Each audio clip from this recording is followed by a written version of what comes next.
ನಾವಿನ್ನೇನು ಈ ಮಾರ್ಚ್ 30 ಬಂದ್ರೆ ಒಂದ್ ತಿಂಗಳಾಯ್ತು, ಅಲ್ಲ ಏಪ್ರಿಲ್ 30 ಬಂದ್ರೆ ಸೊ ಪ್ರಾಬ್ಲಮ್ ಮಾಡಿದೀರಾ? ಆಯ್ತು. Yes, sir. So which problem did you? Yes, sir. 18ಕ್ಕೆ ಕ್ಲೋಸ್ ಆಗೋದು ಲಾಕ್ಡೌನ್ ಅಂತಿರಲ್ಲ. ಈ ಪ್ರಾಬ್ಲಮ್ ಎಕ್ಸ್ಪ್ಲೈನ್ ಮಾಡಿದೆ ಅಲ್ವಾ? 18 ಕಣಲೆ. Yes, sir. ಆ 2225 ಹೆಂಗ್ ಬರುತ್ತೆ ಅಂತ ನೋಡಿ, ಅಲ್ಲಿ ಕೆಳಗಡೆ ನಾನು ಮತ್ತೆ ಎಕ್ಸ್ಪ್ಲೈನ್ ಮಾಡಿದ್ದೀನಿ. ಅಲ್ಲಿ ಡೈರೆಕ್ಟ್ ಫಾರ್ಮುಲಾ ಹಾಕಿದ್ದಾರೆ. ನಾವು ಈ ತರ ಫಾರ್ಮುಲಾ ಹಾಕಿನೂ ಕಂಡುಹಿಡಿಯಬಹುದು ಅಂತ ಹೇಳಿದೆ ನಾನು. ಸೊ ಅಲ್ಲಿ ಡೈರೆಕ್ಟ್ ಆಗಿ ಏನ್ ಮಾಡಿದ್ದಾರೆ, 50,000 ಮತ್ತೆ 52,225 ನ ಬಳಸ್ಕೊಂಡಿದ್ದಾರೆ. ಸೊ ಮೆಟೀರಿಯಲ್ ಕಾಸ್ಟ್ ವೇರಿಯನ್ಸ್ ಅಂದ್ರೆ standard cost minus actual cost ಅಂತ ಹೇಳಿದ್ವಲ್ಲ. ಸ್ಟ್ಯಾಂಡರ್ಡ್ ಕಾಸ್ಟ್ 50,000 ಅಂಡ್ 52,225 ಡೈರೆಕ್ಟ್ ಆಗಿ ಹಾಕೊಂಡಿದ್ದಾರೆ ಈ ವ್ಯಾಲ್ಯೂಸ್. ಸೊ ನಿಮ್ಗೆ ಡೈರೆಕ್ಟ್ ಆಗಿ ಹಾಕೊಂಡ್ರು ಆನ್ಸರ್ ಬರುತ್ತೆ.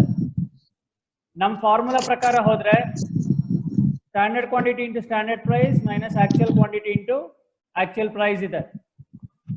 ಸೊ ಸ್ಟ್ಯಾಂಡರ್ಡ್ ಕ್ವಾಂಟಿಟಿ 9,000 ಡೈರೆಕ್ಟ್ ಆಗಿ ಹಾಕೊಂಡಿದ್ದೀನಿ ನಾನು. ನೋಡಿ ಇಲ್ಲಿ ಆಕ್ಚುಲ್ ಆಗಿ ಮಲ್ಟಿಪ್ಲೈ ಮಾಡಿ ಹಾಕೋಬೇಕಾಯ್ತು. 600 into 16 ಅಂತ ಹಾಕೊಂಡು ಮಾಡಬೇಕು. 9,000 ಡೈರೆಕ್ಟ್ ಆಗಿ ತಗೊಂಡಿದ್ದೀನಿ ನಾನು. 9,000 ಮೈನಸ್ 11,200, 2,200 adverse.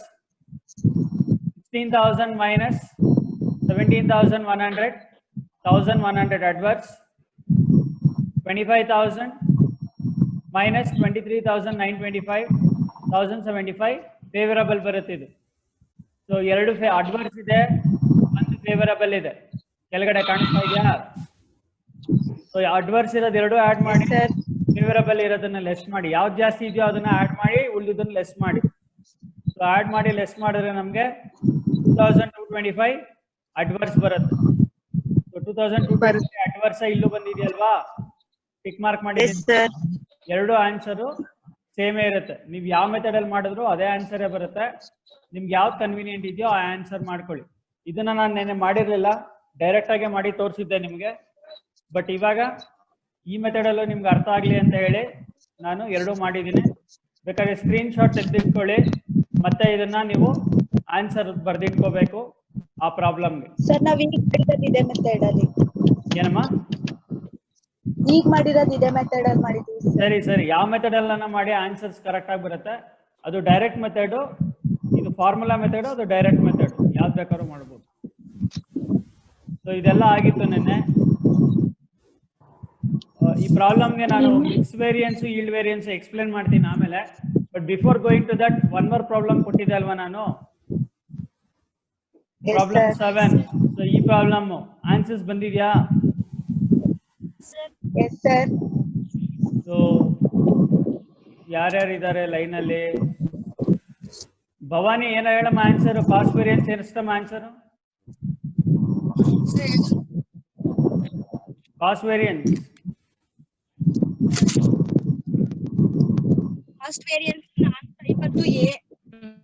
ಬೇಗ ಬೇಗ ಹೇಳ್ಬೇಕು. ಆನ್ಸರ್ಸ್ ರೆಡಿ ಇಟ್ಕೊಳ್ಳಿ ಎಲ್ಲ. ವೈಟ್ ಬಂದು ಕಾಸ್ಟ್ ವೇರಿಯನ್ಸ್ ಬೇಗ. ಆಮೇಲೆ ಬ್ಲಾಕ್ 900 ನೋಡಿ ಈ ತರ ಮಾಡ್ಕೊಂಡಿದ್ರ ಫಸ್ಟ್ ಟೇಬಲ್. ಎಸ್ ಸರ್ ನಾವ್ ಹಿಂಗೆ ಮಾಡಿರೋದು. 450 ಪ್ಲಸ್ 900 ಅಂದ್ರೆ ನೆಟ್ ಎಫೆಕ್ಟ್ 1,350. ಕರೆಕ್ಟ್ ಆಗಿದೆಯಾ? 1,350 ಕರೆಕ್ಟ್ ಆಗಿದೆ. ಸಹನಾ ನೀವೇ ಮಾಡಿದೀರಾ ಪ್ರೈಸ್? ಹೇಳಿ. White sir 750, black 500, total 1,250. Net effect ಬಂದಿದ್ಯಾ? ಸ್ಕ್ರೀನ್ ಅಲ್ಲೂ ನೋಡ್ತಾ ಇದ್ದೀರಾ ಅಲ್ವಾ? ಸರ್ ಬಂದಿದೆ. ಭವಾನಿ ನೀವು ಟ್ರಾವೆಲ್ ಮಾಡ್ತಾ ಇದ್ದೀರಾ? ಸರ್ ಸ್ಕ್ರೀನ್ ಇಲ್ಲ ಸರ್. ಇಲ್ಲ ಕಾರಲ್ಲಿ ಕೂತಿದ್ದೀರಾ? ಸರಿ ಸರಿ. ನೀವು ಯಾರಾದ್ರೂ ಮೇಲ್ಗಡೆ ಹೋಗಿದ್ರೆ ಮನೆ ಮೇಲೆ ತುಂಬಾ ಗಾಳಿ ಬೀಸ್ತಾ ಇರೋದಿದೆ, ಅವ್ರದ್ದು ಮ್ಯೂಟ್ ಮಾಡ್ಕೊಳ್ಳಿ. ಮನೆ ಮೇಲೆ ಇದ್ರೆ ಗಾಳಿ ಬೀಸ್ತಾ ಇರೋದಿದ್ರೆ ಮ್ಯೂಟ್ ಮಾಡ್ಕೊಳ್ಳಿ ನಿಮ್ಮ ಮೊಬೈಲ್ ಅಲ್ಲೇ. ರೈಟ್ ಸರ್ ನಾನೇ ಫ್ಯಾನ್ ಹಾಕೊಂಡಿದ್ದೆ. ಅವ್ರದೇ ಮತ್ತೆ ನಾಯ್ಸ್. ರೈಟ್. ಪಲ್ಲವಿ ಇದೆಯೇನಮ್ಮ ಲೈನ್ ಅಲ್ಲಿ? ಹಾ ಸರ್. ಆನ್ಸರ್ಸ್ ಬಂದಿದೆ, ನಿಮ್ ವಿಡಿಯೋ ಬರ್ತಾ ಇಲ್ಲ. ಆನ್ಸರ್ಸ್ ಬಂದಿದೆನಮ್ಮ? ಯೂಸೇಜ್ ವೇರಿಯನ್ಸ್ ಸರ್ ನನ್ನೆ ನಾನು ಇರ್ಲಿಲ್ಲ ಸರ್. ಅಮೃತ ಇದೆಯೇನಮ್ಮ? ತೌಹೀದ್ ಅಮೃತ ವರ್ಷಿನಿ ವಿಡಿಯೋ ಆನ್ ಇಲ್ಲ. ತೌಹೀದ್ ಯೂಸೇಜ್ ವೇರಿಯನ್ಸ್ ಆನ್ಸರ್ ಹೇಳ್ತೀಯಾ? ಹೇಳು. 300 ವೈಟ್ 300 ಏನು ಅಡ್ವರ್ಸ್ ಫೇವರಬಲ್? ಫೇವರಬಲ್. 300 ಫೇವರಬಲ್. ಆಮೇಲೆ 400 ಅಡ್ವರ್ಸ್. ಯಾವುದು? ಬ್ಲಾಕ್. ಬ್ಲಾಕ್ ಬಂದಿದೆ ಆನ್ಸರು. Yes, sir. ಇಲ್ಲಿ ಬಂದಿದೆ ನೋಡಿ. 300 favourable, 400 adverse, net effect 100 adverse ಬರುತ್ತೆ. ವೆರಿಫಿಕೇಶನ್ ಮಾಡಿದಿರ ಎಲ್ಲರೂ? 1350 = 1350 ಬಂದಿದ್ಯಾ? Yes, sir. ಸೊ ಇದೇ ಪ್ರಾಬ್ಲಮ್ಗೆ ನಾನು ಫಾರ್ಮುಲಾ ಮೆಥಡ್ ಮಾಡಿದ್ದೀನಿ ನೋಡಿ, ಕೆಳಗಡೆ ಬಾಕ್ಸ್ ಅಲ್ಲಿ ಹಾಕಿದ್ದೀನಿ, ಅದ್ ನೋಡಿ. ಸೇಮ್ ಆನ್ಸರ್ ಬರುತ್ತೆ, 1350 ಅಡ್ವರ್ಸ್ ಬರುತ್ತೆ. ನೀವು ಯಾವ ಫಾರ್ಮುಲಾ ಬರಬೇಕು. Got it? ಸೊ ಇದು ಬೇಕು ಅಂದ್ರೆ ನೀವು ಆನ್ಸರ್ ನ ಸ್ಕ್ರೀನ್ ಶಾಟ್ ತೆಗೆದಿಟ್ಕೊಳ್ಳಿ. ಈ ಪ್ರಾಬ್ಲಮ್ ಬರ್ಕೊಂಡಾಗ ಪ್ರಾಬ್ಲಮ್ ಇದು ಸ್ಕ್ರೀನ್ ಶಾಟ್ ತೆಗೆದಿಟ್ಕೊಳ್ಳಿ. ಸ್ಕ್ರೀನ್ ಶಾಟ್ ತೆಗಿರಿ ನಿಮ್ಮ ಮೊಬೈಲ್ ಅಲ್ಲಿ. This is the problem and this is the solution. ಬೇಕು ಅನ್ನೋರು ಸ್ಕ್ರೀನ್ ಶಾಟ್ ತೆಗೆದಿಟ್ಕೊಂಡು ನನಗೆ ಕಾಲೇಜ್ ರಿಓಪನ್ ಆದಾಗ ನಿಮ್ ಹಾಲ್ ಟಿಕೆಟ್ ಇಸ್ಕೊಳಕ್ ಬಂದಾಗ ಅಟ್ಲೀಸ್ಟ್ ಕ್ಲಾಸಸ್ ನಡೆಯುತ್ತೋ ಇಲ್ಲ ನನಗೆ ಗೊತ್ತಿಲ್ಲ, ಬಟ್ ಅಟ್ಲೀಸ್ಟ್ ಕಾಲೇಜಿಗೆ ಬಂದಾಗ ನನಗೆ ಎಲ್ಲಾ ಕಂಪ್ಲೀಟ್ ನೋಟ್ಸ್ ನಾನು ಏನೇನ್ ಪ್ರಾಬ್ಲಮ್ ಮಾಡ್ಸಿದ್ದೀನಿ ಎಲ್ಲ ತೋರಿಸ್ಬೇಕು, ನನಗೆ ಎಲ್ಲ ಬರ್ದಿರ್ಬೇಕು ನೀವು ನೋಟ್ಸ್ ಅಲ್ಲಿ. Okay? So today we will go for the next session, the same continuous standard costing. So far we have discussed 3 variances: cost variance, price variance, usage or quantity variance ಅಂತ ಹೇಳ್ತೀವಿ. Today so ಎಲ್ಲರದು mute ಮಾಡ್ತಾ ಇದ್ದೀನಿ ನಾನೀಗ.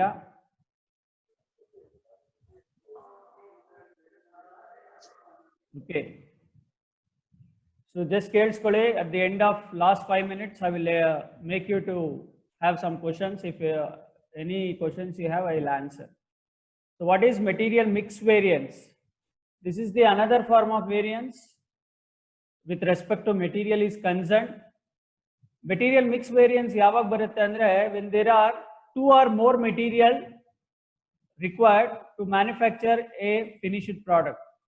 ಅಂದ್ರೆ 2 input ಹಾಕಿ 1 output ಬರಬೇಕು ಅಂದ್ರೆ material mix variance ನಮಗೆ ಅವಶ್ಯಕತೆ ಇರುತ್ತೆ. ನಾವು ಲಾಸ್ಟ್ ಪ್ರಾಬ್ಲಮ್ ಅಲ್ಲಿ ಮಾಡಿದ್ವಿ white black. White and black ಹಾಕಿದ್ಮೇಲೆ white is 1 input, black is another input. White ಅನ್ನೋದು ಒಂದು ಕಚ್ಚಾ ವಸ್ತು, ಬ್ಲಾಕ್ ಅನ್ನೋದು ಒಂದು ಕಚ್ಚಾ ವಸ್ತು. ವೈಟ್ ಮತ್ತೆ ಬ್ಲಾಕ್ ಎರಡೂ ಕಚ್ಚಾ ವಸ್ತು ಹಾಕಿದಾದ್ಮೇಲೆ ನಮ್ಗೆ ಗ್ರೀನ್ ಅನ್ನೋ ಒಂದು ಸಿದ್ಧ ವಸ್ತು ಬರ್ಬೋದು, ಔಟ್ಪುಟ್ ಬರ್ಬೋದು.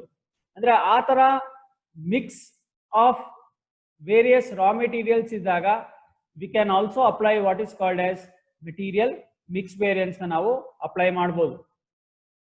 So when 2 or more materials are used in the manufacture of a product, the difference between standard composition and the actual composition of material mix is the material mix variance.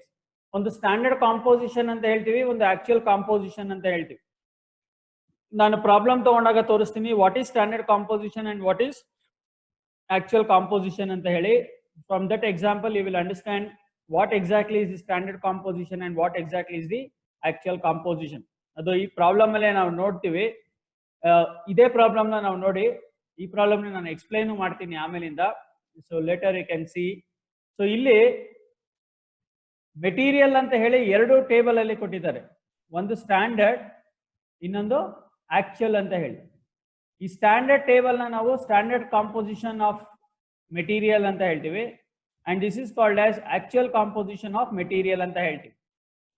ಈಗ standard ಅಂದ್ರೆ ಏನು? ನಾವು ಈಗಾಗಲೇ ಊಹಿಸ್ಕೊಂಡಿರೋದಂದ್ರೆ ಏನು? A 90 quantity ಬೇಕಂತೆ, B 100 quantity ಬೇಕಂತೆ. ಅಂದ್ರೆ ನಾವು ಅನ್ಕೊಂಡಿದ್ದು ನಾವು ಎ ಅನ್ನೋ ಮೆಟೀರಿಯಲ್ 90 kg ಬೇಕು ಅನ್ಕೊಂಡಿದ್ವಿ, ಬಿ ಅನ್ನೋ ಮೆಟೀರಿಯಲ್ 100 kg ಬೇಕು ಅಂತ ಅನ್ಕೊಂಡಿದ್ವಿ. ಬಟ್ ಆಕ್ಚುಲ್ ಆಗಿ ನಾವು ಪ್ರೊಡಕ್ಷನ್ ಮಾಡಿದ್ದಾದ್ಮೇಲೆ ನಮಗೆ ಗೊತ್ತಾಯ್ತು ಎ ಅನ್ನೋದು 60 kgನೇ ಸಾಕು, ಬಿ ಅನ್ನೋದು 50 kgನೇ ಸಾಕು ಅಂತ ಗೊತ್ತಾಯ್ತಂತೆ. ಸೊ ಅಂದ್ರೆ ನಾವು ಅನ್ಕೊಂಡಿದ್ದು ಆಗಿರೋದೊಂದು. ಬಟ್ ಅಂದ್ರೆ ಇಲ್ಲೇನಾಯ್ತು, ಸ್ಟ್ಯಾಂಡರ್ಡ್ ಅನ್ಕೊಂಡಿದ್ದು ಎ 90, ಆಗಿರೋದು 60, ಬಿ ಅನ್ಕೊಂಡಿದ್ದು 100, ಆಗಿರೋದು 50. ಅಂದ್ರೆ ನೀವೊಂದು ಗಮನಿಸ್ಬೋದು, ಇಲ್ಲಿ ಟೋಟಲ್ ಆಗಿ 150 kgನೇ ಹಾಕಿದೀವಿ ನಾವು ಸ್ಟ್ಯಾಂಡರ್ಡ್ ಅಲ್ಲಿ. ಇಲ್ಲಿ ನೋಡ್ತಾ ಇದ್ದೀರಾ ನೀವು ಕೆಳಗಡೆ. ಸೊ ಟೋಟಲ್ ಆಗಿ ಟಿಕ್ ಮಾರ್ಕ್ ಮಾಡಿದೀನಿ, 150 kgನೇ ನೀವು ರಾ ಮೆಟೀರಿಯಲ್ ಹಾಕಿರೋದು. ಆಕ್ಚುಲ್ ಆಗಿ ನಿಮಗೆ ಬಂದಿರೋದು ಎಷ್ಟು, 150 kgನೇ ಬಂದಿದೆ. ಇಲ್ಲಿ ಟಿಕ್ ಮಾರ್ಕ್ ಮಾಡಿದೀನಿ ಅಲ್ವಾ, ಕಾಣಿಸ್ತಾ ಇದೆ ಅಲ್ವಾ ಭವಾನಿ, ಕಾಣಿಸ್ತಾ ಇದೆ ಅಲ್ವಾ? ಸೊ ಇಲ್ಲಿ ಒಂದು ದೊಡ್ಡ ಲೈನ್ ಎಳಿತೀನಿ ನೋಡಿ ನಾನು, ಆ ಒಂದು ಕಾಲಮ್ನ ನೀವು, ಆ ಒಂದು ರೋನ ನೀವು ಅಬ್ಸರ್ವ್ ಮಾಡಿ. ಸೊ ನಮಗೆ ಬರಬೇಕಾಗಿರೋದು 150. So I will take the pen now.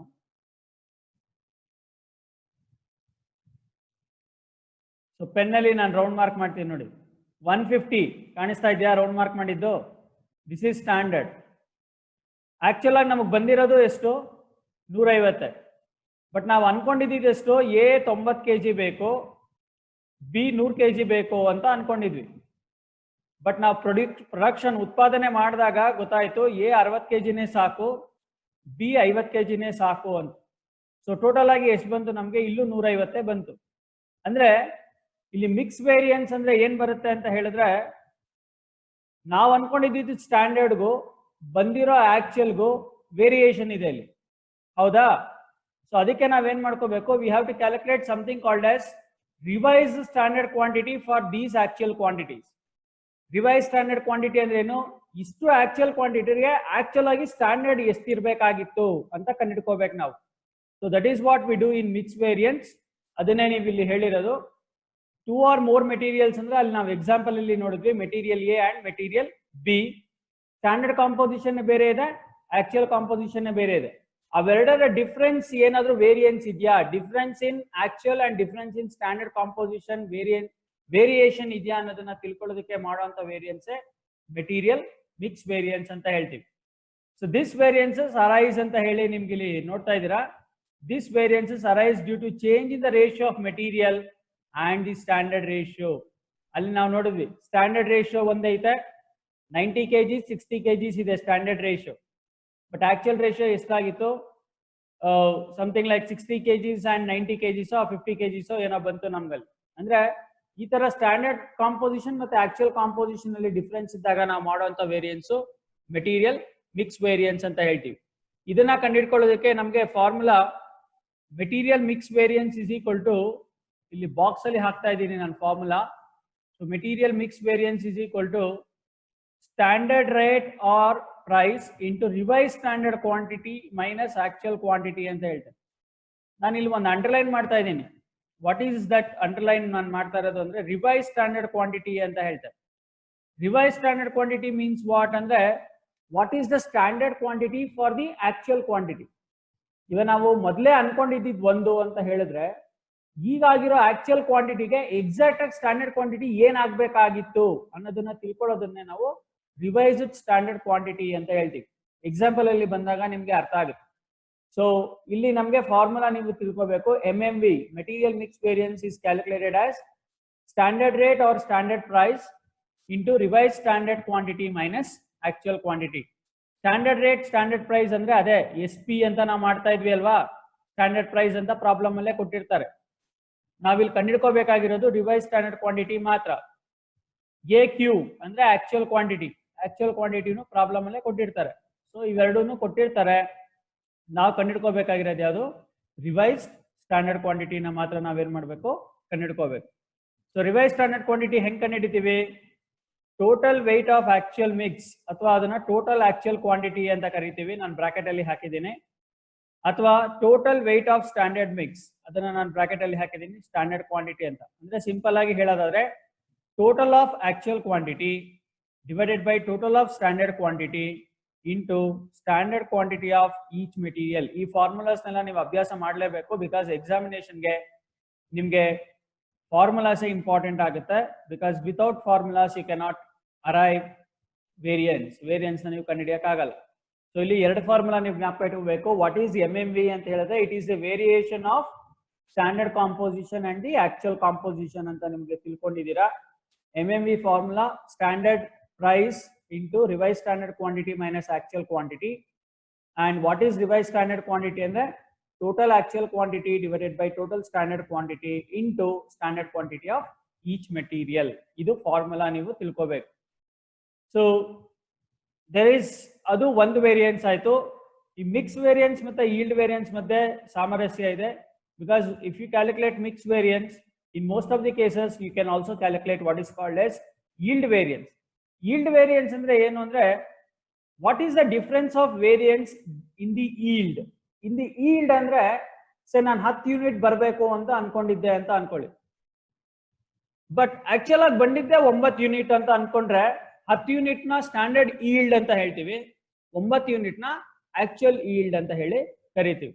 ಅಂದ್ರೆ it is that portion of direct material usage variance. ಇದು ಕ್ವಾಂಟಿಟಿ ವೇರಿಯನ್ಸ್ ಗೆ ಸಂಬಂಧಪಟ್ಟಿರುವಂತಹ variance. So that you can notice here. Direct material usage variance, which is due to the difference between standard yield specified and the actual yield obtained. Standard yield ಅಂದ್ರೆ ಏನು, ನಾವ್ ಎಷ್ಟು ಬರಬೇಕು ಅನ್ಕೊಂಡಿದ್ವಿ ಅದು standard yield. ಯಾಕಂದ್ರೆ 2-3 material ಹಾಕಿದಾಗ yield ಎಷ್ಟು ಬರುತ್ತೆ ಅನ್ನೋದು ಇಂಪಾರ್ಟೆಂಟ್. yield ಅಂದ್ರೆ ಇಲ್ಲಿ ಔಟ್ಪುಟ್ ಅಂದ್ರೆ ಅರ್ಥ ಆಗುತ್ತೆ ಅಂತ ಅನ್ಕೊಂಡಿದ್ದೀನಿ ನಿಮ್ಗೆ. ಔಟ್ಪುಟ್ ಇನ್ ದ ಸೆನ್ಸ್ ನಮ್ಗೆ ಎಷ್ಟು ಏನಂತ ಹೇಳ್ತೀವಿ, ಇನ್ಪುಟ್ ಅಂಡ್ ಔಟ್ಪುಟ್ ಅಂತ ಹೇಳಿದ್ರೆ ನಾವ್ ಎಷ್ಟು ಹಾಕಿದ್ರೆ ಎಷ್ಟು ಬಂದಿದೆ ಅನ್ನೋದೇ ಈಲ್ಡ್ ಅಂತ ಕರೆಯೋದು ನಾವು. ಸೊ ಈಗ 10 kg ಹಾಕಿದ್ವಿ 12 kg ಬಂತು, 20 kg ಹಾಕಿದ್ವಿ 25 kg ಬಂತು. 20 kg ಅನ್ನೋದು ಇನ್ಪುಟ್ ಹಾಕಿರೋದು, 25 kg ಅನ್ನೋದು ಔಟ್ಪುಟ್. ಆ ಔಟ್ಪುಟ್ನೇ ನಾವು ಈಲ್ಡ್ ಅಂತ ಕರೆಯೋದು, ಅದನ್ನೇ ನಾವು ಈಲ್ಡ್ ಅಂತ ಹೇಳಿ ಕರೆಯೋದು. ಸೊ ಇಲ್ಲಿ ಎಷ್ಟು ಬರಬೇಕಾಗಿತ್ತು ಎಷ್ಟು ಬಂದಿದೆ ಅನ್ನೋದರ ಡಿಫ್ರೆನ್ಸ್ನೇ ನಾವು ಎಷ್ಟು ಬರಬೇಕಾಗಿತ್ತು ಅನ್ನೋದನ್ನ ಸ್ಟ್ಯಾಂಡರ್ಡ್ ಈಲ್ಡ್ ಅಂತ ಹೇಳ್ತೀವಿ, ಎಷ್ಟು ಬಂದಿದೆ ಅನ್ನೋದು ಆಕ್ಚುಯಲ್ ಈಲ್ಡ್ ಆಗುತ್ತೆ. ಯಾಕೆ ಈ ಸ್ಟ್ಯಾಂಡರ್ಡ್ ಈಲ್ಡ್ ಮತ್ತೆ ಆಕ್ಚುಯಲ್ ಈಲ್ಡ್ ಮಧ್ಯೆ ಡಿಫ್ರೆನ್ಸ್ ಇರಬೇಕು ಅಥವಾ ಡಿಫ್ರೆನ್ಸ್ ಯಾಕೆ ಆಗುತ್ತೆ ಅಂತ ಹೇಳಿದ್ರೆ ಅದಕ್ಕೆ ರೀಸನ್ಸ್ ಕೊಟ್ಟಿದ್ದೀನಿ ನಾನು ಕೆಳಗಡೆ. This variance arises due to abnormal contingencies. Abnormal ಅಂದ್ರೆ ನಮ್ಮ ಕೈಯಲ್ಲಿ ಇರಲ್ಲ, ಇದು ಯಾವುದೋ ಪ್ರಕೃತಿ ವಿಕೋಪಗಳಿಂದ ನಮ್ಗೆ ಆಗ್ಬೋದು ಅಥವಾ ಬೇರೆ ಇತರೆ ಕಾರಣಗಳಿಂದ ನಮ್ಗೆ ಈ ಒಂದು ಈಲ್ಡ್ ಅಲ್ಲಿ ಡಿಫ್ರೆನ್ಸಸ್ ಆಗ್ಬೋದು. ಅದರಲ್ಲಿ ಒಂದು ಕಾರಣ ಸ್ಪಾಯ್ಲೇಜ್ ಅಂದ್ರೆ ಎಲ್ಲಿಟ್ಟಿರ್ತೀವೋ ಅಲ್ಲೇ ಹಾಳಾಗ್ಬಿಡೋದು. ಇಟ್ಟಿಟ್ ಕಡೆನೆ ಎಲ್ಲ ಹಾಳಾಗ್ಬಿಟ್ರೆ ಕೆಲವು ಸಲ ಏನಾಗುತ್ತೆ, ಇವಾಗ ಅಕ್ಕಿ 10 kg ಒಂದ್ ಕಡೆ ಇಟ್ಟಿರ್ತೀವಿ ಅನ್ಕೊಳ್ಳಿ, ಹುಳಗಳು ಬಿದ್ಬಿಟ್ರೆ ಒಂದ್ 2 kg ಅನ್ನೋದು ಏನಾಗ್ಬೋದು, ಅಕ್ಕಿ ವೇಸ್ಟ್ ಆಗ್ಬಿಡ್ಬೋದು. ಅಂದ್ರೆ ಆಕ್ಚುಲ್ ಆಗಿ 10 kg ಅಂತ ನಾವು ಅನ್ಕೊಂಡಿದೀವಿ, ಬಟ್ 2 kg ಹುಳ ಬಿದ್ದು ವೇಸ್ಟ್ ಆಯ್ತು ಅಂದ್ರೆ ಇನ್ ಆಕ್ಚುಲ್ ನಮ್ಗೆ ಉಳ್ದಿರೋದು ಎಷ್ಟು kg, 8 kg ಮಾತ್ರ. ಹೌದಲ್ವಾ? ಅದನ್ನೇ ಸ್ಪಾಯ್ಲೇಜ್ ಅಂತ ಹೇಳ್ತೀವಿ. ಕೆಮಿಕಲ್ ರಿಯಾಕ್ಷನ್, ಕೆಲವೇನಾಗುತ್ತೆ ಅಂದ್ರೆ ಇವಾಗ ನೀವು ಪೆಟ್ರೋಲ್ ಡೀಸೆಲ್ ನೋಡಿ, 1 ಲೀಟರ್ ತಗೊಂಡ್ಬಿಟ್ಟು ಹೊರಗಡೆ ಬಿಸಿಲಲ್ಲಿ ಇಟ್ಬಿಟ್ಟು ಒಂದ್ ಮಧ್ಯಾಹ್ನ ಆದ್ಮೇಲೆ ನೋಡಿದ್ರೆ ಪೆಟ್ರೋಲ್ ಡೀಸೆಲ್ ಎಲ್ಲ ಏನಾಗಿರುತ್ತೆ, ಹಾವಿ ಆಗ್ಬಿಟ್ಟಿರುತ್ತೆ ತಾನೆ. So that is chemical reaction. So ಈ ರೀತಿ ಸಂದರ್ಭದಲ್ಲಿ ನಾವು ಅನ್ಕೊಂಡಿರೋದು ನಾವು 1 ಲೀಟರ್ ಇದೆ ಅಂತ ಅನ್ಕೊಂಡಿರ್ತೀವಿ, ಬಟ್ ಆಕ್ಚುಲ್ ಆಗಿ ಅದು ಕೆಮಿಕಲ್ ರಿಯಾಕ್ಷನ್ ಇಂದ ಏನಾಗಿರುತ್ತೆ ಅಥವಾ ಆವಿಯಾಗಿ ನಮ್ಗೆ ಈಲ್ಡ್ ಅಲ್ಲಿ ಏನಾಗುತ್ತೆ, ಕಡಿಮೆ ಆಗ್ಬಿಟ್ಟಿರುತ್ತೆ. 1 ಲೀಟರ್ ನೀವು ಬಿಟ್ಟಿದ್ರೆ ಅರ್ಧ ಲೀಟರ್ ಮಾತ್ರ ಇರ್ಬೋದು ಇನ್ನು, ಆ ರೀತಿಯಾಗಿ. ಸೊ ಆ 2 ಕಾರಣಗಳನ್ನ ನಾನು ಕೊಟ್ಟಿದ್ದೀನಿ. ಸಾಮಾನ್ಯವಾಗಿ ಬೇರೆ ಯಾವುದೇ ಕಾರಣಗಳಿಂದ ನಿಮ್ಗೆ ಏನಾಗ್ಬೋದು, ಈಲ್ಡ್ ಅಲ್ಲಿ ವ್ಯತ್ಯಾಸಗಳು ಆಗ್ಬೋದು. ಇಲ್ಲ ನೀವು ಅಗ್ರಿಕಲ್ಚರಲ್ ಸಂಬಂಧಪಟ್ಟಂಗೆ ತಗೊಂಡ್ರೆ ಭತ್ತ 100 kg ಬರಬೇಕು ಅಂತ ಅನ್ಕೊಂಡಿರ್ತೀರ, ಬಟ್ 80 kg ಮಾತ್ರ ಬರುತ್ತೆ. ಯಾಕೆ 20 kg ಬರಲ್ಲ? ಅವು ಇವು ಏನು ಪ್ರಾಣಿಗಳು, ಅವು ಪಕ್ಷಿಗಳು ಏನಾದ್ರು ಬಂದು ನೀವು ಹಾಕಿರುವಂತ ಭತ್ತ ಬೆಳೆನ ನಾಶ ಮಾಡಿದ್ರೆ ನೀವು ಅನ್ಕೊಂಡಿದ್ದು 100 kg ಬರಬೇಕು ಅಂತ, ಬಟ್ ಬಂದಿರೋದೆ 80 kg. ಯಾಕೆಂದ್ರೆ ಬಿಕಾಸ್ ಆಫ್ ಲಾಸ್ ಆಗಿ ಅಲ್ಲಿ ಇತರೆ ಏನು ಕಾರಣಗಳಿಂದ ನಿಮ್ಗೆ ಈಲ್ಡ್ ಅಲ್ಲಿ ವೇರಿಯೇಷನ್ ಆಗಿದೆ. So how do we calculate yield? Material yield variance, this is the formula. Material yield variance is standard yield rate into standard yield minus actual yield. ಅಥವಾ yield ಕೊಟ್ಟಿದ್ರೆ yield ಅಲ್ಲೇ ನಾವು ಕ್ಯಾಲ್ಕುಲೇಷನ್ ಮಾಡ್ತೀವಿ ಸಾಮಾನ್ಯವಾಗಿ. yield ಕೊಟ್ಟಿಲ್ಲ ಅಂದ್ರೆ loss ಮೇಲೆ calculation ಮಾಡ್ತೀವಿ. ಲಾಸ್ ಮೇಲೆ ಕ್ಯಾಲ್ಕುಲೇಷನ್ ಮಾಡಿದಾಗ ಸೆಕೆಂಡ್ ಫಾರ್ಮುಲಾ ಹಾಕ್ತೀವಿ, ಬಟ್ ಈ ಫಾರ್ಮುಲಾ ನಿಮ್ಗೆ ಅಷ್ಟಾಗಿ ಬೇಡ. ನಿಮಗೆ ಬೇಕಾಗಿರೋದು ಯಾವುದು ಅಂದರೆ ಫಸ್ಟ್ ಫಾರ್ಮುಲಾ ನಾನು ಟಿಕ್ ಮಾರ್ಕ್ ಮಾಡಿದ್ದೀನಿ. Standard yield rate into standard yield minus actual yield ಅಂತ ಹೇಳಿ. ಸ್ಟ್ಯಾಂಡರ್ಡ್ ಈಲ್ಡ್ ರೇಟ್ ಅಂದರೆ ಏನು ಅಂದರೆ standard cost of standard mix. ಅದು ನಿಮಗೆ ಸ್ಟ್ಯಾಂಡರ್ಡ್ ಟೇಬಲ್ ನಮಗೆ ಏನು ಸಿಗುತ್ತೆ ಆ ಸ್ಟ್ಯಾಂಡರ್ಡ್ ಟೇಬಲ್ ಅಲ್ಲಿ ಸಿಗುತ್ತೆ ಈ standard cost, divided by net standard output. Net standard output ಅಂದರೆ ಎಷ್ಟು ನಿಮಗೆ ಔಟ್ಪುಟ್ ಬರಬೇಕಾಗಿತ್ತು, ಸ್ಟ್ಯಾಂಡರ್ಡ್ ಔಟ್ಪುಟ್ ಅಂತ ಹೇಳ್ತೀವಿ, ಆಕ್ಚುಯಲ್ ಔಟ್ಪುಟ್ ಅಲ್ಲ. ಇಲ್ಲಿ ಸ್ಟ್ಯಾಂಡರ್ಡ್ ಔಟ್ಪುಟ್ ಅಂದ್ರೆ ಬರಬೇಕಾಗಿದ್ದು ಎಷ್ಟು ಅಂತ ಹೇಳಿ. ಆ ನೆಟ್ ಸ್ಟ್ಯಾಂಡರ್ಡ್ ಔಟ್ಪುಟ್ ಅಂದ್ರೆ ಏನು ಅಂದ್ರೆ ನಾನು ಆವಾಗಲೇ ಎಕ್ಸಾಂಪಲ್ ಕೊಟ್ಟೆ, 100 kg ಭತ್ತ ಬರಬೇಕಾಗಿತ್ತು, ಅದು ಗ್ರಾಸ್ ಔಟ್ಪುಟ್ ಅಂತ ಹೇಳ್ತೀವಿ 100 kg. ಸ್ಟ್ಯಾಂಡರ್ಡ್ ಲಾಸ್ ಅಂದ್ರೆ 20 kg ನಷ್ಟ ಆಯಿತು, ಭತ್ತದ್ರಲ್ಲಿ ಹೊರಟೋಯ್ತು. ಇನ್ನು ಆಕ್ಚುಲ್ ಆಗಿ ನಮಗೆ ಬಂದಿರೋದು ಎಷ್ಟು 80 kg ಅಂತ ತಗೋತೀವಿ. This is called as net standard output ಅಂತ ಹೇಳ್ತೀವಿ. ಸೊ ಇದು ನೀವು ಪ್ರಾಬ್ಲಮ್ಸ್ ಮಾಡ್ತೀನಿ ನಾನೀಗ. ಆ ಪ್ರಾಬ್ಲಮ್ಸ್ ಮಾಡಿದಂಥ ಸಂದರ್ಭದಲ್ಲಿ ನಿಮಗೆ ಈಲ್ಡ್ನ ಮೆಟೀರಿಯಲ್ ಈಲ್ಡ್ ವೇರಿಯನ್ಸ್ ಕೇಳಿದ್ರೆ ಪ್ರಾಬ್ಲಮ್ ಅಲ್ಲಿ ಸ್ಪೆಸಿಫಿಕ್ ಆಗಿ ನಿಮಗೆ ಈಲ್ಡ್ ಕೊಟ್ಟಿರಬೇಕು. ಈಲ್ಡ್ ಕೊಟ್ಟಿದ್ರೆ ಮಾತ್ರ ಈಲ್ಡ್ ವೇರಿಯನ್ಸ್ ಮಾಡ್ಬೋದು. ಮಿಕ್ಸ್ ವೇರಿಯನ್ಸ್ ಯಾವಾಗ ಮಾಡ್ಬೋದು ಅಂದ್ರೆ ಕಾಂಪೋಸಿಷನ್ ಆಫ್ ಮೆಟೀರಿಯಲ್ಸ್ ಕೊಟ್ಟಿರಬೇಕು. ಕಾಂಪೋಸಿಷನ್ ಆಫ್ ಮೆಟೀರಿಯಲ್ಸ್ ಅಂದ್ರೆ ಏನು, material A, material B, material C ಅಂತ ಕ್ಯಾಟಗರೀಸ್ ಇರಬೇಕು. ಇಲ್ಲ ನಮಗೆ ಲಾಸ್ಟ್ ಪ್ರಾಬ್ಲಮ್ ಅಲ್ಲಿ ನೀವು ಆನ್ಸರ್ ಹೇಳಿದ್ರಲ್ಲ ವೈಟ್ ಬ್ಲ್ಯಾಕ್ ಅಂತ ಹೇಳಿದ್ರಲ್ಲ, ಆ ರೀತಿ ಹೇಳಿರಬೇಕು ಮಿಕ್ಸ್ ವೇರಿಯನ್ಸ್ ಮಾಡೋದಕ್ಕೆ. ಅಂದ್ರೆ ಮೆಟೀರಿಯಲ್ ಕಾಂಪೋಸಿಷನ್ ಇದ್ದಾಗ ಮೆಟೀರಿಯಲ್ ಮಿಕ್ಸ್ ವೇರಿಯನ್ಸ್ ಹೇಳ್ಬೋದು, ಈಲ್ಡ್ ಕೊಟ್ಟಿದ್ದಾಗ ಈಲ್ಡ್ ವೇರಿಯನ್ಸ್ ಹೇಳ್ಬೋದು. ಇವೆರಡು ಕೊಟ್ಟಿಲ್ಲ ಅಂದ್ರೆ ನಾವು ಮಿಕ್ಸ್ ವೇರಿಯನ್ಸ್ ಹೇಳಕ್ಕಾಗಲ್ಲ, ಈಲ್ಡ್ ವೇರಿಯನ್ಸ್ ಹೇಳಕ್ಕಾಗಲ್ಲ. ಅವಾಗ cost variance, price variance and usage variance 3 ಮಾತ್ರ ಹೇಳಲಿಕ್ಕೆ ಸಾಧ್ಯವಾಗುತ್ತೆ. So let us do see one problem on this. ಇದು ನಾನು ಈ ಪ್ರಾಬ್ಲಮ್ ನ ನಿಮಗೆ ಮಾಡ್ಲಿಕ್ಕೆ ಹೇಳ್ತೀನಿ. I will go to the last problem where you have already done this. ಈ ಪ್ರಾಬ್ಲಮ್ ನ ನಾವು ಈಗಾಗಲೇ ಮಾಡಿದೀವಿ ನೋಡಿ, ಪ್ರಾಬ್ಲಮ್ ನಂಬರ್ 6. ಈ ಪ್ರಾಬ್ಲಮ್ ನಂಬರ್ 6 ನಾವು ನಿನ್ನೆ cost variance, price variance and usage variance ಈಗಾಗಲೇ ಮಾಡಿದ್ವಿ, ಹೌದಲ್ವಾ? ಈ ಪ್ರಾಬ್ಲಮ್ ನಂಬರ್ 6 ಅಂತ ನಿಮ್ಗೆ ಗೊತ್ತಾಗುತ್ತೆ. ನೀವು ಸ್ಕ್ರೀನ್ ಶಾಟ್ ತಗೊಂಡಿದ್ರೆ ಗೊತ್ತಾಗುತ್ತೆ, ಇಲ್ಲ ಸ್ಕ್ರೀನ್ ಶಾಟ್ ತೆಗೆದಿಟ್ಕೊಳ್ಳಿ. ಇವಾಗ ಪ್ರಾಬ್ಲಮ್ ನಂಬರ್ 6. ಈ ಪ್ರಾಬ್ಲಮ್ ನಂಬರ್ 6ಗೆ ನಾವು 1 ಯೂನಿಟ್ ಆಫ್ ಪ್ರಾಡಕ್ಟ್ಗೆ ಏನ್ ಮೆಟೀರಿಯಲ್ ಆಗಿದೆ ಅಂತ ಹೇಳಿ ನಾವು ನಿನ್ನೆ ನೋಡಿದ್ವಿ. 1 ಯೂನಿಟ್ ಆಫ್, ಇಲ್ಲಿದೆ ನೋಡಿ, 1 ಯೂನಿಟ್ ಪ್ರಾಡಕ್ಟ್, 1 ಯೂನಿಟ್ಗೆ ಮೆಟೀರಿಯಲ್ ಎ ಇಷ್ಟು ಬೇಕು, ಮೆಟೀರಿಯಲ್ ಬಿ ಇಷ್ಟು ಬೇಕು, ಮೆಟೀರಿಯಲ್ ಸಿ ಇಷ್ಟು ಬೇಕು ಅಂತ ಹೇಳಿ ಕೊಟ್ಟಿದ್ರು. ಬಟ್ ನಾವು ಆಕ್ಚುಲ್ ಆಗಿ ತಯಾರಿಸ್ತಾ ಇರೋದಿಷ್ಟು 10 ಯೂನಿಟ್ಸ್. 10 ಯೂನಿಟ್ಸ್ಗೆ ಮೆಟೀರಿಯಲ್ ಎ ಇಷ್ಟ ಆಗಿದೆ, ಮೆಟೀರಿಯಲ್ ಬಿ ಇಷ್ಟ ಆಗಿದೆ, ಮೆಟೀರಿಯಲ್ ಸಿ ಇಷ್ಟ ಆಗಿದೆ ಅಂತ ಹೇಳ್ತೀವಿ. ಸೊ ಇಲ್ಲಿ ಕಾಂಪೋಸಿಷನ್ ಇದೆಯಾ? ಕಾಂಪೋಸಿಷನ್ ಆಫ್ ಮೆಟೀರಿಯಲ್ ಅಂದ್ರೆ ಏನು? ಕಚ್ಚಾ ವಸ್ತುಗಳ ಮಿಶ್ರಣ ಇದೆಯಾ ಇಲ್ಲಿ? ಯಾವ್ದಾದ್ರು ಮಿಶ್ರಣ? Material A, material B, material C. So ಅಲ್ಲಿಗೆ ಮೆಟೀರಿಯಲ್ ಮಿಕ್ಸ್ ವೇರಿಯನ್ಸ್ ನಾವು ಕಂಡುಹಿಡಿಯೋದಕ್ಕೆ ಮಿಶ್ರಣ ಇದೆಯಾ ಇಲ್ಲಿ? ಎ ಬಿ ಸಿ 3 ಮಿಶ್ರಣ ಇದೆ ತಾನೆ. ಸೊ ಮಿಶ್ರಣ ಇದೆ ಅಂತ ಹೇಳಿದ್ರೆ ಮಿಕ್ಸ್ ವೇರಿಯನ್ಸ್ ಮಾಡ್ಬೋದು. ಈಲ್ಡ್ ವೇರಿಯನ್ಸ್ ಮಾಡೋದಕ್ಕೆ ಆಕ್ಚುಲ್ ಆಗಿ ಎಷ್ಟು ಬರಬೇಕಾಗಿತ್ತು, ಎಷ್ಟು ಬಂದಿದೆ? 10 ಯೂನಿಟ್ ಬಂದಿದೆ ನಮಗೆ. ಬಟ್ ಎಷ್ಟು ಯೂನಿಟ್ ಬರಬೇಕಾಗಿತ್ತು ಅನ್ನೋದನ್ನ ನಾವು ಸ್ಟ್ಯಾಂಡರ್ಡ್ ಯೂನಿಟ್ಸ್ ಅಂತ ಕರಿತೀವಿ. ಅದನ್ನ ನಾವು ಟೇಬಲ್ ಅಲ್ಲಿ ನಾವು ನೋಡಿದ್ರೆ ಗೊತ್ತಾಗುತ್ತೆ. ಅಂದ್ರೆ 2460ಗೆ ಅದು ನಾನು ಈಲ್ಡ್ ಬಂದಾಗ ಹೇಳ್ತೀನಿ, ಇವಾಗಲೇ ಹೇಳಿದ್ರೆ ನಿಮಗೆ ಅರ್ಥ ಆಗಲ್ಲ ಅದು. So this is the table what we have to make from this. ಅವ್ರು ಈ ತರ ಕೊಟ್ಟಿದ್ದಾರೆ ಅಷ್ಟೇ ಪ್ರಾಬ್ಲಮ್ನ. ನಾವಿದನ್ನ ಏನ್ ಮಾಡ್ಕೊಂಡಿದೀವಿ? ಟೇಬಲ್ ಫಾರ್ಮ್ಗೆ ಕನ್ವರ್ಟ್ ಮಾಡ್ಕೊಂಡಿದೀವಿ. ಟೇಬಲ್ ಫಾರ್ಮ್ಗೆ ಯಾಕೆ ಕನ್ವರ್ಟ್ ಮಾಡ್ಕೊಂಡ್ವಿ ಅಂದ್ರೆ ಇಲ್ಲಿ 1 ಯೂನಿಟ್ಗೆ ಕೊಟ್ಟಿದ್ದಾರೆ, ಬಟ್ ಆಕ್ಚುಲ್ ಆಗಿ 10 ಯೂನಿಟ್ಗೆ ತಯಾರಿಸಿದೀವಂತೆ ನಾವು. ಸೊ ನಾನು ಹೇಳ್ದೆ ಯಾವಾಗ್ಲೂ ಫಿಗರ್ಸ್ ಮಧ್ಯ ಈಕ್ವಿ ಡಿಸ್ಟೆನ್ಸ್ ಅಂದ್ರೆ ಸಾಮರಸ್ಯ ಇರಬೇಕು. ಈಗ ಮೆಟೀರಿಯಲ್ 640 ಇದೆ ಇಲ್ಲಿ. So I will tick mark that material. ಇಲ್ಲಿ ನೋಡಿ, ಇಲ್ಲಿ ಮೆಟೀರಿಯಲ್ 640 ಇದೆ, ಇಲ್ಲಿ ಮೆಟೀರಿಯಲ್ ಎಷ್ಟಿದೆ? 60 ಇದೆ. ಅಂದ್ರೆ ಇಲ್ಲಿ 60, ಇಲ್ಲಿ 640 ಬರಲ್ಲ. ಇದ್ರಲ್ಲಿ ಯಾವ್ದು ಜಾಸ್ತಿ ಇರುತ್ತೋ ಅದು ಕನ್ವರ್ಟ್ ಮಾಡ್ಕೊಳ್ಳಿ. That is the easiest method. ಇಲ್ಲಿ 640 ಇದೆ ಅಂದ್ರೆ ಇದು 10 ಯೂನಿಟ್ಗೆ 640 ಆಯ್ತು ಅಂದ್ರೆ 1 ಯೂನಿಟ್ಗೆ ಎಷ್ಟು ಅಂತ ನಾವು ಕಂಡುಹಿಡ್ಕೋಬೇಕಿಲ್ಲಿ, ಹೌದಲ್ವಾ? ಅಥವಾ ಇಲ್ಲಿ 10 ಯೂನಿಟ್ಗೆ ಆಗಿರೋದ್ರಿಂದ 1 ಯೂನಿಟ್ಗೆ 60 ಆಯ್ತು ಅಂದ್ರೆ 10 ಯೂನಿಟ್ಗೆ ಎಷ್ಟು ಅಂತ ನಾವು ಮಾಡಿದೀವಿ ಅಂತ ನಾನು ನಿನ್ನೆ ಎಕ್ಸ್ಪ್ಲೈನ್ ಮಾಡಿದೆ ನಿಮ್ಗೆ. ಅದಕ್ಕೆ ನಾವು ಮಾಡ್ಕೊಂಡ್ವಿ. ಇಲ್ಲಿದೆ ನೋಡಿ, 600 ಯೂನಿಟ್ಸ್, 800 ಯೂನಿಟ್ಸ್, 1000 ಯೂನಿಟ್ಸ್ ಬರುತ್ತೆ ಅಂತ ಹೇಳಿದೆ. ಅದು ನಿನ್ನೆ ಪ್ರಾಬ್ಲಮ್ ಏನೇ, ಇದೇನು ಎಕ್ಸ್ಟ್ರಾ ಪ್ರಾಬ್ಲಮ್ ನಮ್ಗೆ ತಗೊಂಡಿಲ್ಲ. ಬಿಕಾಸ್ ಅದೇ ಪ್ರಾಬ್ಲಮ್ಗೆ ನಿಮ್ಗೆ ಎಕ್ಸ್ಪ್ಲೈನ್ ಮಾಡಿದ್ರೆ ಈಸಿ ಆಗುತ್ತೆ ಅಂತ ಹೇಳ್ಬಿಟ್ಟು. ಸೊ ಇದರಲ್ಲಿ ನಿಮ್ಗೆ ಕಾಸ್ಟ್ ವೇರಿಯನ್ಸ್ ನಾವು ನಿನ್ನೆನೆ ಎಕ್ಸ್ಪ್ಲೈನ್ ಮಾಡಿದೀವಿ. ಟೇಬಲ್ನ ಫಸ್ಟ್ ಈ ತರ ಕನ್ವರ್ಟ್ ಮಾಡ್ಕೋಬೇಕು. ಕನ್ವರ್ಟ್ ಮಾಡ್ಕೊಂಡಿದ್ದಾದ್ಮೇಲೆ ನಾವು ಪ್ರಾಬ್ಲಮ್ಸ್ನ ಮಾಡಬೇಕು. ಸೊ ಕಾಸ್ಟ್ ವೇರಿಯನ್ಸ್ ನಾನು 2 ಮೆಥಡ್ ಅಲ್ಲೂ ತೋರಿಸಿದ್ದೀನಿ. ಟಿಕ್ ಮಾರ್ಕ್ ಮಾಡಿರೋಂಥ ಈ ನೀವು ಲೈನ್ಸ್ ನ ನೋಡ್ಬೋದು. ಆನ್ಸರ್ ಸೇಮ್ ಬರುತ್ತೆ ಯಾವ ಮೆಥಡ್ ಅಲ್ಲಿ ಮಾಡಿದ್ರು. ಈ ಟೇಬಲೇ ನಮಗೆ ಬೇಸಿಸ್ ಆಗುತ್ತೆ ವೇರಿಯನ್ಸಸ್ ನ ಕಂಡುಹಿಡಿಯೋದಕ್ಕೆ.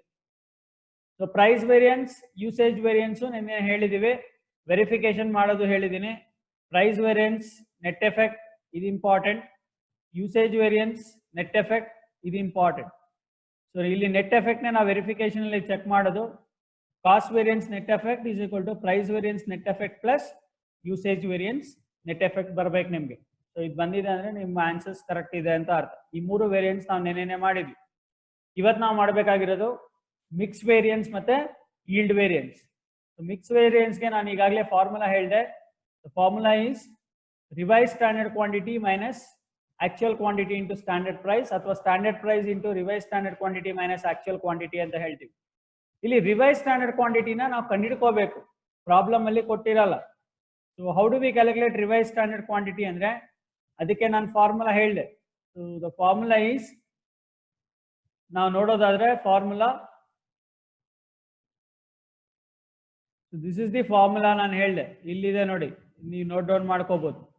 So this is how do we calculate revised standard quantity. So ನಾನೇನು ಹೇಳಿದೆ, total actual quantity divided by total standard quantity into standard quantity of each material ಅಂತ ಹೇಳಿದೆ. ಸೊ ಆ ಫಾರ್ಮುಲಾನ ನೀವು ನೋಡಿದ್ರೆ ಇಲ್ಲಿ ಟೋಟಲ್ ಸ್ಟ್ಯಾಂಡರ್ಡ್ ಕ್ವಾಂಟಿಟಿ, ಸೊ ಈ ಟೇಬಲ್ ಅಲ್ಲಿ ನೀವು ನೋಡಿಕೊಂಡ್ರೆ ಗೊತ್ತಾಗುತ್ತೆ.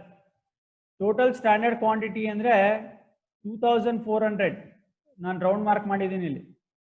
ಟೋಟಲ್ ಆಕ್ಚುಯಲ್ ಕ್ವಾಂಟಿಟಿ ಅಂದ್ರೆ ಇದು, ಇಲ್ಲಿ ರೌಂಡ್ ಮಾರ್ಕ್ ಮಾಡಿದೆ. Into standard quantity of each material ಅಂದ್ರೆ ಇದು 600, 800 and 1000. ಸೊ ನೀವು ನೋಡಿದ್ರೆ ಪ್ರಾಬ್ಲಮ್ ಅಲ್ಲಿ, ಸೊ ದಿಸ್ ಈಸ್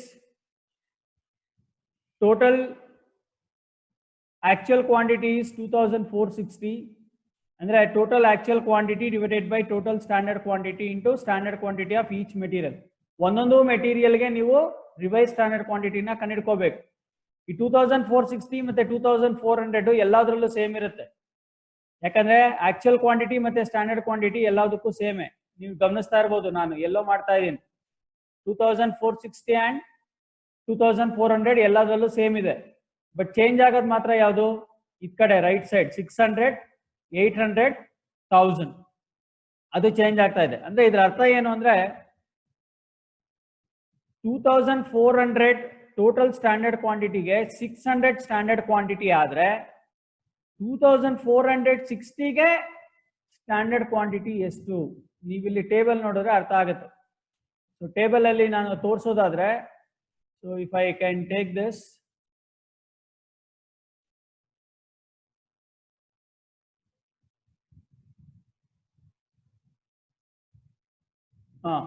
ಇಲ್ಲಿ ನೋಡಿ, ಈಗ total actual quantity is 2460, total standard quantity is 2400. Total ಅನ್ನೋ ಪದನ ನಾವು ಒತ್ತಿ ಒತ್ತಿ ಹೇಳ್ತಾ ಇದ್ದೀನಿ ನಾನು. ಇದರ ಅರ್ಥ ಏನು ಅಂದ್ರೆ 2400 ಟೋಟಲ್ಗೆ 600 ಸ್ಟ್ಯಾಂಡರ್ಡ್ ಕ್ವಾಂಟಿಟಿ ಆದ್ರೆ ಇಲ್ಲಿ ನಮ್ಗೆ 2460 ತಾನೇ ತಯಾರಿಸಿರೋದು ಟೋಟಲ್ ಆಗಿ. 2460ಕ್ಕೆ ಎಷ್ಟು ಅಂತ ಕಂಡುಹಿಡ್ಕೋಬೇಕು ನಾವಿಲ್ಲಿ, ಅದನ್ನೇ ಅಲ್ಲಿ ಮಾಡಿರೋದು ನಾವು. ಸೊ ಅಲ್ಲಿ ನಾವೇನ್ ಮಾಡಿದೀವಿ ನೋಡಿ, 2460 ಡಿವೈಡೆಡ್ ಬೈ 2400 ಇಂಟು 600 ಅಂತ ಮಾಡಿದೀವಿ. ಇಲ್ಲಿ ನೋಡಿದ್ರೆ ನಿಮ್ಗೆ ಅರ್ಥ ಆಗುತ್ತೆ. 2460 divided by 2400 into 600 into 800 into 1000. So ಅವಾಗ ಮಾಡಿದ್ರೆ ನಿಮಗೆ 2450ಕ್ಕೆ ಎಷ್ಟು ಸ್ಟ್ಯಾಂಡರ್ಡ್ ಕ್ವಾಂಟಿಟಿ ಆಗುತ್ತೆ ಅಂದ್ರೆ 615, 820, 1025 ಆಗುತ್ತೆ. ಇದನ್ನೇ ನಾವು RSQ ಅಂತ ಹೇಳ್ತೀವಿ. RSQ ಅಂದ್ರೆ ರಿವೈಸ್ಡ್ ಸ್ಟ್ಯಾಂಡರ್ಡ್ ಕ್ವಾಂಟಿಟಿನ ಕಂಡುಹಿಡ್ಕೋಬೇಕು. ಸೊ ರಿವೈಸ್ ಸ್ಟ್ಯಾಂಡರ್ಡ್ ಕ್ವಾಂಟಿಟಿ ಬಂದಿದೆ, ಇಲ್ಲಿ ಕಂಡುಹಿಡ್ಕೊಂಡಿದ್ದೀವಿ, ಇಲ್ಲಿ ಮೇಲೆ ಹಾಕಿ. ಆಕ್ಚುಯಲ್ ಕ್ವಾಂಟಿಟಿ ಅಂದ್ರೆ ಪ್ರಾಬ್ಲಮ್ ಅಲ್ಲೇ ಇದೆ ನೋಡಿ, ಆಕ್ಚುಯಲ್ ಕ್ವಾಂಟಿಟಿ ಇದೆ. ಆಕ್ಚುಯಲ್ ಕ್ವಾಂಟಿಟಿ ಇಲ್ಲಿ ಆಕ್ಚುಯಲ್ ಕಾಲಮ್ ಅಲ್ಲಿ ಇದೆ 640, 950, 870, that is the actual quantity. So actual quantity ಇದೆ. ಸೊ ನೀವೇನ್ ಮಾಡಬೇಕು, ರಿವೈಸ್ ಸ್ಟ್ಯಾಂಡರ್ಡ್ ಕ್ವಾಂಟಿಟಿ ಕಂಡುಹಿಡ್ಕೊಂಡಿದ್ದೀರಾ, ಆಕ್ಚುಯಲ್ ಕ್ವಾಂಟಿಟಿ ಗೊತ್ತಿದೆ, ಸ್ಟ್ಯಾಂಡರ್ಡ್ ಪ್ರೈಸ್ ಇಲ್ಲೇ ಕೊಟ್ಟಿದ್ದಾರೆ. ಸ್ಟ್ಯಾಂಡರ್ಡ್ ಪ್ರೈಸ್ ಟೇಬಲ್ ಅಲ್ಲಿ ಇದೆ ನೋಡಿ. This is standard price 15, 20 and 25. So that is the standard price. So ಅದನ್ನ ನೀವು ಹಾಕಿದ್ರೆ these are the answers you get and this is the net effect. Net effect ಬರಲೇಬೇಕಿಲ್ಲಿ 900 rupees net effect ಬರುತ್ತೆ. That is favorable. This is yield variance, I mean mix variance. For the same problem I have done yield variance also. So what is yield variance andre actual yield minus standard yield into standard output price ಅಂತ ಹೇಳಿ formula ಈಗಾಗಲೇ ಹೇಳಿದ್ದೀನಿ ನಾನು. Actual yield ಅಂದ್ರೆ what is yield ಅಂದ್ರೆ ಎಷ್ಟು unit ಬಂದಿದೆ ಅನ್ನೋದೇ yield. ಇಲ್ಲಿ ನೋಡ್ಬೋದು ನೀವು ಎಷ್ಟು ಯೂನಿಟ್ ಬಂದಿದೆ, ಇಲ್ಲಿ 10 ಯೂನಿಟ್ ಬಂದಿದೆ ಹೌದಲ್ವಾ. ಆ 10 ಯೂನಿಟ್ನೇ ನಾವು yield ಅಂತ ಹೇಳೋದು. ಅಂದ್ರೆ 2460ಕ್ಕೆ 10 ಯೂನಿಟ್ ಬಂದಿದೆ. ಬಟ್ ಎಕ್ಸಾಕ್ಟ್ ಆಗಿ ನಮಗೆ ಸ್ಟ್ಯಾಂಡರ್ಡ್ ಎಷ್ಟು ಬರಬೇಕಾಗಿತ್ತು ಅನ್ನೋದು ಹೇಳ್ತಾ ಇದೀವಿ ನಾವಿಲ್ಲಿ. ಅಂದ್ರೆ ನಾವು ಸ್ಟ್ಯಾಂಡರ್ಡ್ ಆಕ್ಚುಯಲ್ yield 10 ಬಂದಿದೆ, 10 ತಗೊಂಡಿದೀವಿ ನೋಡಿ ಇಲ್ಲಿ. ಬಟ್ ಸ್ಟ್ಯಾಂಡರ್ಡ್ yield ಎಷ್ಟು ಬರಬೇಕಾಗಿತ್ತು ಅಷ್ಟು ಇನ್ಪುಟ್ಗೆ ಅಂತ ಹೇಳೋದಾದ್ರೆ ಅದನ್ನೇ ನಾವು ಸ್ಟ್ಯಾಂಡರ್ಡ್ yield ಅಂತ ಹೇಳ್ತಾ ಇರೋದು. ನಾನು ಬಾಕ್ಸ್ ಹಾಕ್ತಾ ಇದ್ದೀನಿ, ಆ ಒಂದು ಬಾಕ್ಸ್ ನ ನೀವು ನೋಡಿ. ಸೊ ಆ ಬಾಕ್ಸ್ ಅಲ್ಲಿ ನಿಮ್ಗೆ ಅರ್ಥ ಆಗುತ್ತೆ ವಾಟ್ ಈಸ್ ಸ್ಟ್ಯಾಂಡರ್ಡ್ yield ಅಂತ.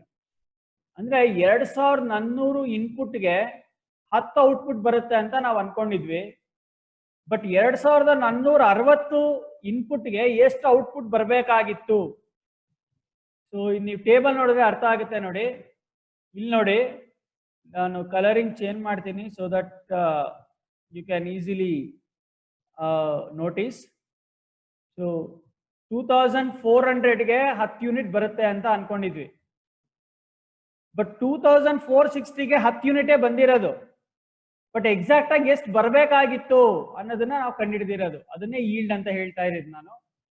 2400ಕ್ಕೆ 10 ಯೂನಿಟ್ ಬಂದಿದೆ. ಬಟ್ 2460ಕ್ಕೆ ಎಷ್ಟು ಯೂನಿಟ್ ಬರಬೇಕಾಗಿತ್ತು. ಎಷ್ಟು ಯೂನಿಟ್ ಬರಬೇಕಾಗಿತ್ತು ಅಂದ್ರೆ 10.25 ಯೂನಿಟ್ಸ್ ಬರಬೇಕಾಗಿತ್ತು. That is why it is called standard yield. ಅದನ್ನೇ ಸ್ಟ್ಯಾಂಡರ್ಡ್ yield ಅಂತ ಹೇಳೋದು. 10.25 ಬರಬೇಕಾಗಿತ್ತು. And what is standard output price ಅಂದ್ರೆ standard output price means standard cost of standard mix divided by net standard output. Standard cost of standard mix ಅಂದ್ರೆ total of standard column. Total of standard column ಅಂದ್ರೆ ಯಾವುದು, ಇಲ್ಲಿ ನೀವು ಗಮನಿಸಬಹುದು 50,000 ಬಂದ್ಬಿಟ್ಟಿದೆ ನೋಡಿ standard column. ಇದೆಲ್ಲ ಮಲ್ಟಿಪ್ಲೈ ಮಾಡಿ ಆಡ್ ಮಾಡ್ಕೊಂಡಿದೀವಲ್ಲ ಅದೇ standard mix total 50,000 divided by net standard output. ಅಂದ್ರೆ ಸ್ಟ್ಯಾಂಡರ್ಡ್ ಔಟ್ಪುಟ್ ಎಷ್ಟು 10 ಯೂನಿಟ್ ಅಂತ ನಾವು ಅನ್ಕೊಂಡಿದ್ದು 10 ಯೂನಿಟ್ ಸ್ಟ್ಯಾಂಡರ್ಡ್ ಔಟ್ಪುಟ್. ಅಲ್ಲಿಗೆ 1 ಯೂನಿಟ್ಗೆ ನೆಟ್ ಸ್ಟ್ಯಾಂಡರ್ಡ್ yield ರೇಟ್ ಎಷ್ಟಾಗುತ್ತೆ 5,000 ರೂಪಾಯಿ ಆಗುತ್ತೆ. ಸೊ 5,000 ರೂಪಾಯಿ ಹಾಕಿದೀವಿ ಇಲ್ಲಿ. ಸೊ ನಿಮ್ಗೆ ಆನ್ಸರು 1250 ಅಡ್ವರ್ಸ್ ಬರ್ತಾ ಇದೆ. ಬಿಕಾಸ್ ಇಲ್ಲಿ -0.25 ಬರುತ್ತೆ, 1250 ಅಡ್ವರ್ಸ್ ಬರುತ್ತೆ. ಸೊ ನಿಮ್ಗೆ ಕ್ರಾಸ್ ವೆರಿಫಿಕೇಶನ್ ಮಾಡೋದಕ್ಕೆ ಇಲ್ಲಿ ಚೆಕ್ ಅಂತ ಇದೆ. ನಿಮ್ಗೆ ಸ್ಟ್ಯಾಂಡರ್ಡ್ ಕಾಸ್ಟಿಂಗ್ ಅಲ್ಲಿ ನೀವೇನೇ ಆನ್ಸರ್ ಬಂದ್ರು ಕ್ರಾಸ್ ವೆರಿಫೈ ಮಾಡ್ಬೋದು, ರಾಂಗಾ ರೈಟಾ ಅಂತ ಹೇಳಿ. Cost variance is price variance plus mix variance plus yield variance ಅಂತ ಹೇಳ್ತೀವಿ. ಕಾಸ್ಟ್ ವೇರಿಯನ್ಸ್ಗೆ ಪ್ರೈಸು ಮಿಕ್ಸು yield ಆಡ್ ಮಾಡಿದ್ರು ಆನ್ಸರ್ ಬರುತ್ತೆ. ಸೊ ಇಲ್ಲಿ ನೀವು ನೋಡ್ಬೋದು 2225 ಕಾಸ್ಟ್ ವೇರಿಯನ್ಸ್ ಬಂದಿದೆ. ಸೊ 2225 ಈ ಮೂರು ಆಡ್ ಮಾಡಿದ್ರೆ 2225 ಅಡ್ವರ್ಸೇ ಬರುತ್ತೆ. ಬಿಕಾಸ್ 2 ಅಡ್ವರ್ಸ್ ಇದೆ, 1 ಫೇವರಬಲ್ ಇದೆ. ಅದೇ ರೀತಿ ಕ್ವಾಂಟಿಟಿ ವೇರಿಯನ್ಸ್, ಇದು ವೆರಿ ಇಂಪಾರ್ಟೆಂಟ್ ನೋಡಿ. ಇವತ್ತು ನಾವು ಡಿಸ್ಕಷನ್ ಮಾಡಿದ್ದು mix variance and yield variance. Material mix variance and yield variance ಅಲ್ಲಿ ಕ್ವಾಂಟಿಟಿ ವೇರಿಯನ್ಸ್ಗೆ ಮಿಕ್ಸ್ ವೇರಿಯನ್ಸ್ ಮತ್ತೆ yield ವೇರಿಯನ್ಸ್ ಈಕ್ವಲ್ ಆಗಬೇಕು. ಕ್ವಾಂಟಿಟಿ ವೇರಿಯನ್ಸ್ 350 ಅಡ್ವರ್ಸ್ ಬಂದಿದ್ರೆ mix variance 900 favourable plus 1250 adverse ಬಂದಿದೆ. ಸೊ ಎರಡೂ ಕೂಡಿದ್ರೆ 350 adverse is equal to 350 adverse ಬರಬೇಕು. So ಇದು ಸ್ವಲ್ಪ ಟೆಕ್ನಿಕಲ್ ಆಗಿದೆ. ಪ್ರಾಬಬ್ಲಿ ಒಂದ್ 2-3 ಪ್ರಾಬ್ಲಮ್ ಮಾಡಿದ್ರೆ ನಿಮ್ಗೆ ಈಸಿ ಆಗುತ್ತೆ. ನಾನು ಇನ್ನೂ ಒಂದ್ 2 ಪ್ರಾಬ್ಲಮ್ ತೋರಿಸ್ತೀನಿ, ಇದು ನಾಳೆ ಮತ್ತೆ ನಾಡಿದ್ರಲ್ಲಿ ಮೋಸ್ಟ್ಲಿ. ಅವಾಗ ನಿಮ್ಗೆ ಇನ್ನೂ ಕ್ಲಾರಿಟಿ ಸಿಗುತ್ತೆ.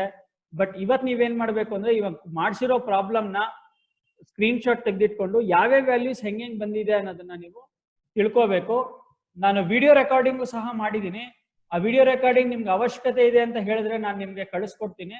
ಬೇಕು ಅಂದ್ರೆ ನೀವು ವಿಡಿಯೋನ ಮತ್ತೆ ನಾ ಇವಾಗ ಏನ್ ಪಾಠ ಮಾಡಿದ್ದೀನಿ ಮತ್ತೆ ನೀವು ಅದನ್ನ ಕೇಳ್ಕೊಂಡು ಮತ್ತೆ ನೀವು ಆ ವ್ಯಾಲ್ಯೂಸ್ ಹೆಂಗ್ ಬಂತು ಅಂತ ಹೇಳಿ ತಿಳ್ಕೊಬಹುದು. ಓಕೆ, ಸೊ ಈ ಪ್ರಾಬ್ಲಮ್ ನೀವು ಈಗಾಗಲೇ ಮಾಡಿದ್ದೀರಾ. ಸೊ ಈ ಪ್ರಾಬ್ಲಮ್ನ ಸ್ಕ್ರೀನ್ ಶಾಟ್ ತೆಗೆದಿಟ್ಕೊಳ್ಳಿ. ಈಗ So please work out this problem because we need to end the class. Please work out this problem.